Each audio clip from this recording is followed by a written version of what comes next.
네, 이번 주 코스피가 2,700을 주중에 돌파하면서 연고점을 경신했습니다. 계속해서 위쪽 레벨로 갈 것인가 아니면 일시적 조정이 나올 것인가 기대와 우려가 교차하고 있는데요. 자, 시장에 대한 분석 자세하게 들어가 보도록 하겠습니다. 자, 먼저 이동우 대표님, 어떻게 보세요? 본격적인 랠리 가능성에 기대를 걸어도 될까요? 네, 일단은 좀 상방이 열렸다라는 생각이 좀 들 정도의 차트 모양과 내용들이 조금 있었습니다. 내용적으로 보면 이제 미국 관세 제동 가능성과 새 정부 정책에 대한 기대감이 반등세가 주요하게 나왔던 것으로 좀 풀이가 되고요. 답답했던 국내 증시는 이제 미 연방법원의 트럼프 관세 무효한 결정으로 관세 영향을 받던 반도체 그리고 2차 전지나 자동차가 일제히 반등이 좀 나왔었고요.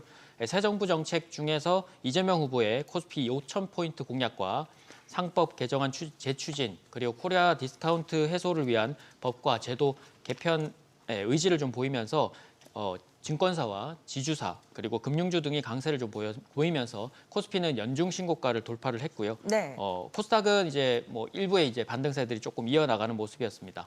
그러니까 아쉬웠던 건 이제 트럼프의 관세 제동에 조금 문제가 생겼지만 트럼프는 이제 즉각 항소를 하게 되면서 추가적으로는 이제 상승이 조금 다시 제한적이고 이제 관세 정책에 대한 부분들이 다시 또 부각이 되는 그런 부담으로 좀 작용을 했고요. 역시나 이제 올해 고점을 아직 경신하지 못했던 코스닥 시장에서는 조금 아쉬움이 좀 남았지만 전체 주식시장에 대한 부양 기대감은 조금 이어갈 것으로 보여서 코스닥 시장까지 매수세 확산을 기대해 볼 수 있는 그런 상황이라고 좀 보여집니다. 네. 김영구 대표님은 어떠세요? 이번 주 시장 흐름에서 가장 유의미하게 보신 부분이 어딜까요? 네, 아무래도 외국인 수급의 변화라고 볼 수가 있겠습니다. 외국인들. 네. 여러분들이 제일 힘들었던 구간이 3월 말 4월 초였을 겁니다. 그때 지수가 폭락을 하면서 다들 힘들었었는데요. 그때 당시에 4월 1일부터 9일까지 9일간 외국인들이 매도한 매도량이 8조 원대입니다. 어마어마한 매도량을 갖다 보였기 때문에 그렇죠. 주가가 떨어질 수밖에 없었고 그것 때문에 또 폭락을 해서 저점을 만들었던 것이죠. 근데 요 최근 들어서 보면은 4월 그 저점을 찍은 이후로 꾸준히 올라오다가 4월 25일부터는 확연히 달라지는 모습이 좀 나타났는데요. 외국인들이 매수세로 변화가 된 것입니다. 그래서 한 달 동안 한 3조 원 정도를 매수를 했어요. 8조 원 매도하고 다시 3조 원을 샀다는 얘기죠. 네. 이게 만약 불이 붙는다면 앞으로 상승을 할 수 있는 원동력이 될 수 있겠죠. 근데 오늘 또 보니까는 매도하는 물량이 또 한 6천억 정도 나온 거 보니까 팔았다 샀다 팔았다 샀다가 반복이 될 것 같은데 앞으로도 이 지수가 더 상승을 하기 위해서는 외국인들의 수급은 필연적이라고 판단이 됩니다. 만약에 외국인들의 매수세가 따라오지 못하면 아무리 우리가 2,800, 3,000을 외치더라도 갈 수 없는 그런 위치에 있을 겁니다. 그런데 지금 제가 준비한 차트를 보시면 네네. 코스피 지수의 주봉 차트거든요. 근데 분명히 상방이 열려 있습니다. 상방이 열려 있어서 여기에 그 빨간 선을 근 그 라인이 2,700포인트인데 그걸 돌파를 성공을 했어요. 이 얘기는 결국 한 번 뚫었고 결국 거기서 잠깐의 조정을 보이더라도 다시 2,800과 3,000포인트를 향한 여정은 시작이 됐다. 그러니까 결국 물 들어올 때 노를 저어야 되는 그런 시점이 되긴 됐다. 이렇게 보여집니다. 따라서 시장을 나쁘게 해석하지 말고 오늘 하루 하락 조정을 보였다고 해서 두려워하지 말고 좋은 시장이 왔다는 점을 생각해 주면서 매매 전략에 낮추면 좋을 것이다. 이렇게 말씀드리겠습니다. 네, 지금 시장의 중요한 관전 포인트 중 하나죠. 외국인들 수급을 조금 더 물고 들어가 보도록 하겠습니다. 오늘은 사실 이달 들어서 현물에서 가장 많이 팔았어요. 그렇지만 최근에 그 장기간의 매도를 그치고 이번 달에 1조가량의 순매수를 보이고 있다는 점은 상당히 또 기대해 볼 만한 그런 부분입니다. 김진 대표께서는 어떻게 보세요? 지금 외국인들의 움직임을 해석해 보고 싶은데요. 네, 조금 전에 우리 김영구 대표님께서 현물 시장 수급에 대한 그 말씀을 잘 해주셨는데요. 제가 좀 보충해서 추가적으로 말씀을 드리면요. 먼저 그 외국인 수급을 말씀드릴 때 제가 항상 같이 체크해 드리는 부분이 있죠. 바로 현물뿐만 아니라 선물 옵션 시장까지 함께 말씀을 드리고 있는데요. 네. 항상 함께 봐야 됩니다. 다시 한번 이에 대한 중요성이 이번 시장에서도 확인이 됐는데요. 좀 설명을 드리면 시청자님들께서 기억하실지는 모르겠지만 지난 5월 초 방송에서 이미 외국인들이 4월 10일 이후에는요. 코스피 시장에서 1조 4천억 이상 누적 순매도를 했었습니다. 그러니까 현물 시장이죠. 네네. 그때 제가 이미 외국인 수급을 기다리지 말고 한 발 앞서서 다소 공격적으로 움직여도 좋다 이렇게 말씀을 드렸었는데요.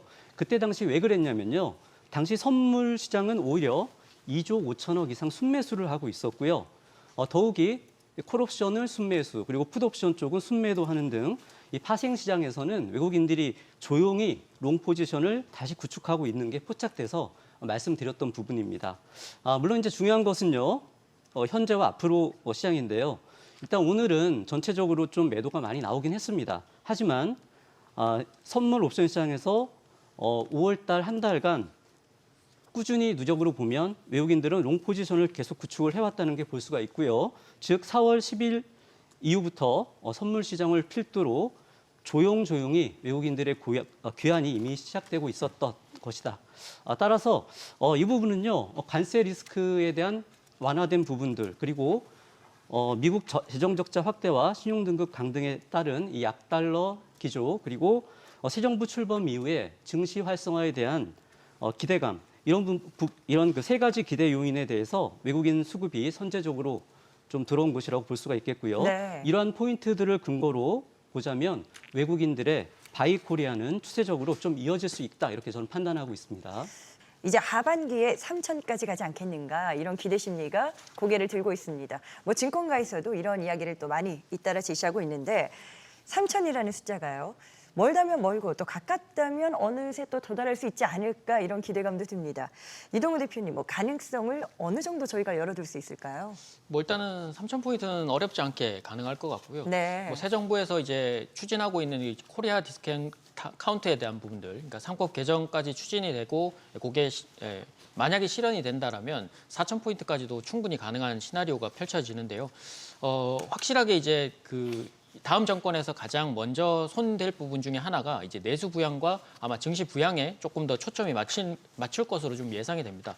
현재 이제 무역 갈등에 대한 부분들이 실질적으로 지금 공석인 상태로 지금 대통령 공석이 꽤나 오랜 시간 지속이 되었기 때문에 네. 그거에 대한 피해가 굉장히 컸고 그리고 현재 남은 이제 관세 협상에서 미국과의 관계 개선을 위한 부분들이 가장 먼저 우선되어야 될 부분이기 때문에 아마도 국내 쪽의 금리 인하와 미국까지 금리 인하까지 이뤄진다라면 국내 쪽에서는 아마 내수 부양과 함께 상승 전망에 조금 더 힘을 실어줘도 될 것 같습니다. 다만 이제 조금 걱정되는 부분은 지난주에 이제 지난주 지지난주 넘어오면서 미국채의 30년물, 그러니까 심리적 저항선인 55%를 돌파를 하면서 트럼프가 추진 중인 이제 감세안에 대한 부분이 재정 확대 우려를 조금 낳고 있는데, 그러니까 상원에 이어서 하원에 이어서 이제 상원에서도 감세안이 통과해 버리면 중장기적으로 이제 국채 시장이 요동칠 수 있는 부분들은 분명히 조금 부분적으로는 조심해야 될 부분이 아닐까 그렇게 생각이 듭니다. 네네. 자, 그렇다면 우리가 3천선을 기대하기 위해서 고지에 도달하기 위해서는 전제 조건이 또 여러 개가 수반이 돼야 될 겁니다. 어떤 부분들이 충족돼야 될지 그 시나리오를 좀 저희가 풀어볼까요? 네, 제가 항상 시장이나 종목들에 대해서 긍정적인 부분들을 많이 말씀드리는데요. 오늘은 상대적으로 약간 보수적으로 말씀을 드릴 수 있을 것 같습니다. 오, 네네. 증권사들이 올해 3,000포인트까지 낙관적인 전망을 계속 쏟아내고 있는 건 맞습니다. 아무래도 앞서 말씀드렸던 세 가지 기대 요인, 관세 리스크 완화, 약달러 기조, 그리고 새 정부의 증시 부양책 이런 부분들로 인해서 어저께 2,700포인트는 가볍게 돌파를 해냈고요. 추가적으로 2,800포인트까지는 일단은 무난하게 끌어올릴 수 있을 것으로는 보입니다. 하지만 2,900포인트와 3,000포인트는 그 이상은 좀 다른 문제라고 생각을 하거든요. 왜냐면요, 결과적으로는 결론적으로는요, 대미 관세 협상의 그 진행 상황에 따라서 그 결과가 달라질 수 있을 것으로 일단 보고 있는데요. 네. 이 관세 리스크가 해소가 된다면 일단 2,900포인트는 돌파 가능할 것이라고 보고 있고요. 그리고 이어서 3,000포인트까지 돌파 시도는 나올 수는 있을 것 같습니다. 다만 그 이상, 즉 3,000포인트 이상을 단기간에 돌파하기 위해서는요. 다른 요인들의 변화가 없다면 미 연준이 이제 7월 FOMC, 이제 9월 FOMC가 앞으로 있는데요. 7월 내지 이제 9월 FOMC에서 6월은 금리 동결이 될 것 같고요. 이 7월 내지는 9월 FOMC에서 금리 인하로 활용 정점을 찍어줘야만 가능할 것으로 저는 그렇게 보고 있습니다. 네. 대선 관련해서 시장 전략적으로 투자자분들이 어떤 부분을 좀 주목할 필요가 있는지 강조를 한번 해주신다면요. 사실 진짜 정책주를 찾는 게 저는 바람직하다라고 보고 있습니다. 네네. 예, 진짜 정책주. 그게 보면, 뭘까요? 보면은 네. 이제 국회의원 수가 사실 민주당이 많지 않습니까? 그래서 민주당이 그동안 그 공약으로 발표했던 것들을 한번 찾아보시기 바라겠고요. 그리고 노무현이나 문재인 정부 때 실현하고자 했던 이 정책들이 여러 가지가 있습니다. 그래서 그런 쪽이 급등 세대가 있기 때문에 한번 좀 지켜보자. 좀 이런 말씀을 좀 드리도록 하겠고요. 일부 정책주들은 단기적으로 조심할 필요도 있습니다. 그래서 그동안 일단은 지금 현재 계속적으로 급등락을 보였던 실적이 없는 이러한 부실 종목군들은 조금 우리가 과감하게 버리자. 이런 말씀을 좀 드리도록 하겠습니다. 그 대표적으로는 이제 에너지에는 이제 화석 에너지보다는 이 친환경 에너지 선호 현상이 좀 강해서 네. 벌써부터 움직이는 이 태양광이나 풍력 에너지, 뭐 효성이라든가 HD 효성이라든가 뭐 태용이라든가 이런 것들이 이제 급등 나왔던 이유도 이제 그런 거고요. 특히나 이제 이재명 후보의 이 저 PBR 0.3배 발언은 저밸류 자산주들의 대명사인 뭐 지주회사, 특히나 이제 증권보험사들이 요즘에 선반영되면서 올라가는데 대선이 끝나게 되면 이러한 종목군들이 계속적인 상승 분위기를 만들 수 있기 때문에 우리 시청자분들이 계속적으로 관심을 가지고 봐야 될 것 같고요. 앞에서 이제 김영구 대표님께서 말씀을 주셨던 이제 AI 데이터 센터 이제 구축 관련해 가지고는 네. 사실 이제 앞에 정권도 원전은 많이 강조를 했거든요. 그래서 저는 원전보다는 새로운 어떤 이 패러다임 바뀌는 원전의 신기술을 가지고 있는 특히나 이제 SMR 관련한 종목군들에 대해서 조금 더 관심 있게 보도록 하겠고요. 그리고 두산 에너빌리티나 또는 LS 그룹 분명히 주가 상승 흐름이 많이 나오니까 시청자분들 꼼꼼하게 챙겨보시는 흐름이 필요할 것 같습니다. 자, 이제 벌써 다음 주면 6월이 시작됩니다. 6월 증시가 다가오게 되는데 역시나 기대와 우려가 동시에 교차하고 있죠. 자, 6월 증시 변수들을 한번 짚어보면서 저희가 간단하게 전략 차원도 언급을 드리면 좋을 것 같습니다. 김영구 대표님부터 어떤 한 달이 될 것으로 예상하세요? 6월은 일단 예상과 달리 좀 핫할 수도 있을 것 같아요. 그렇게 보세요. 우리 네. 왜 5월에 세린메이다 그래갖고 걱정 많이 했는데 쭉 계속 올라왔었죠. 그렇죠. 그런 것처럼 6월 장세도 괜찮을 것 같아요. 문제는 이제 2,800을 가느냐, 2,900을 가느냐 하는 이런 내용들을 갖다가 다루게 될 텐데 여기에서 이제 변수들도 분명히 생길 겁니다. 그러나 그런 변수들을 갖다가 뒤로 하고서라도 우리 지금 대한민국 1등주인 SK 하이닉스, SK 스퀘어 같은 종목들 움직이는 거 보면 또 지주사들 움직이는 거 보면 충분히 돌파 여력이 있거든요.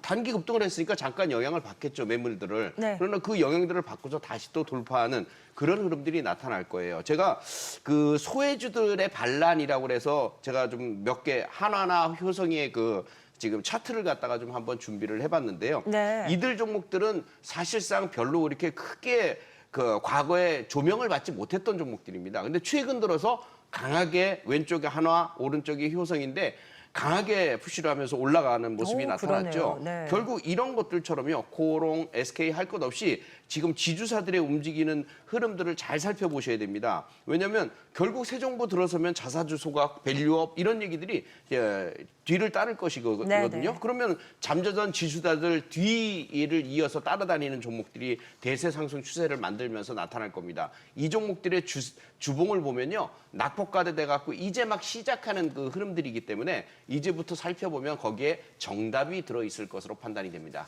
자, 기대감이 커지다 보니까 말씀하신 것처럼 정말 소외주들의 반란이 6월엔 현실화가 될까 이 부분도 궁금해지고요. 김종화 대표께도 6월 전망 한번 들어보겠습니다. 어떤 의견이세요? 6월 시작을 하면서 이제 조기 대선 결과 발표가 다음 주에 나타나게 되겠고, 그리고 이제 시청자분들이 이제 주목을 해서 봐야 되는 부분들은 뉴욕 증시인데, 이제 엔비디아가 어닝 서프라이즈를 분기 실적을 발표를 했고요. 그리고 가장 중요하게 봐야 되는 게 미국은 이제 관세 문제인데 관세 노이즈가 어느 정도는 벗어나는 모습을 좀 보여주고 있습니다. 왜냐하면 악재가 나온 날도 그렇게 크게 변동성을 보이지 않고 있고, 또 지금 현재 보면 이제 연방 법원의 이 상호관세 발효 차단이라는 이 뉴스가 나왔음에도 불구하고 변동성을 그렇게 많이 보이지 못했거든요. 그래서 뉴욕 증시도 한 1, 2주 정도는 상승폭에 대한 부분을 키운 다음에 주가가 어느 정도 박스에서 좀 안정감을 보일 것이다라는 부분을 말씀드려야 될 것 같고요. 그리고 국내 증시는 일단 그 조기 대선 기대감이 이어지는데 여기서 이제 이 6월 4일 변동성만 우리 시청자분들이 조금만 조심을 한다면은 네. 6월 시작의 일주일 정도는 주가 상승에 대한 그림을 이제 크게 보인다라고 보시면 좋겠고, 이제 금리나 원화 강세 수혜 업종인 이 2차 전지의 경우 또는 이제 낙폭과대 이 수혜주로 접근하시고, 이제 지주회사, 건설업종, 증권, 에너지가 지금 현재 보면은 이 자산 가치, 한 주당 자산 가치를 우리가 이제 BPS라고 하지 않습니까? 그래서 그 BPS 수준 대비해서 주가가 많은 저밸류의 종목군들이 많이 포진되어 있는 이쪽을 중심으로 매매하시면 좋겠고요. 그리고 코스닥 같은 경우는요. 지금 현재 보면 이 외화 부채 많은 기업, 그리고 원료를 지금 계속적으로 생산을 하는 이 수입이 많은 기업, 대표적으로 보면 이제 제약 바이오, 화장품, 특히 이제 원료 수입이 가장 많고 외화 부채가 가장 많은 종목군들 요즘에 살펴보신다면 네. 여러분들 분명히 좋은 수익 나오지 않을까 그렇게 보여주고 있습니다. 자, 6월 시장 이야기까지 나눠봤습니다. 네 분의 투자 의견 참고 자료로 활용하시면 될 것 같고요. 투자의 최종 판단과 책임은 본인에게 있다는 점 항상 인지하시고 자신의 원칙에 맞추어서 현명한 투자하시길 바랍니다.